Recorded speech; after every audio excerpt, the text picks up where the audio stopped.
Πιλότος είναι εκεί, νομίζω ότι πρέπει να γίνει ο γιος. Να γίνει ένας που τους τρεις. Ένας που τους τρεις. Κόψε λίγο την πεζίνια σου ρε φίλε. Δίκο τρέχεις πολλά. Ναι, τρέχεις πάρα πολλά αγάπη μου. Ναι. Μα η μητσί τώρα με έννοια νέκουση να μπουν να σπάσει, αντέσπαση, να μπουν...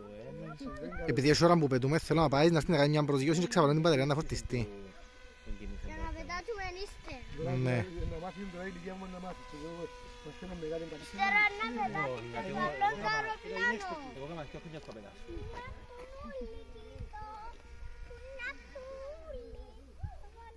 Κάμνεις ένα λάθος Ηλία μου, έρχεσαι που πίσω μας να στρίψεις. Φύγε ξανά κάμε ένα γυρό.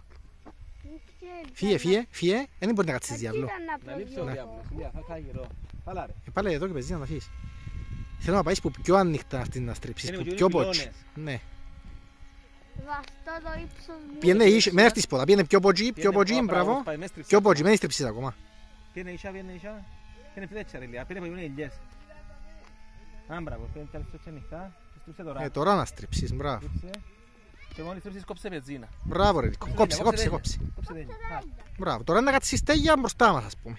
Ας το κατεβεί κάτω, μην το παστάς. Ναι, δώσ' το να κατεβεί λίγο κάτω, αφήσεις το κατεβεί λίγο κάτω. Μες στη μέση του διάβλου. Μπράβο. Ανάποδα λίγο, ανάποδα. Λίγο που είναι άλλη. Μπράβο. Μπράβο.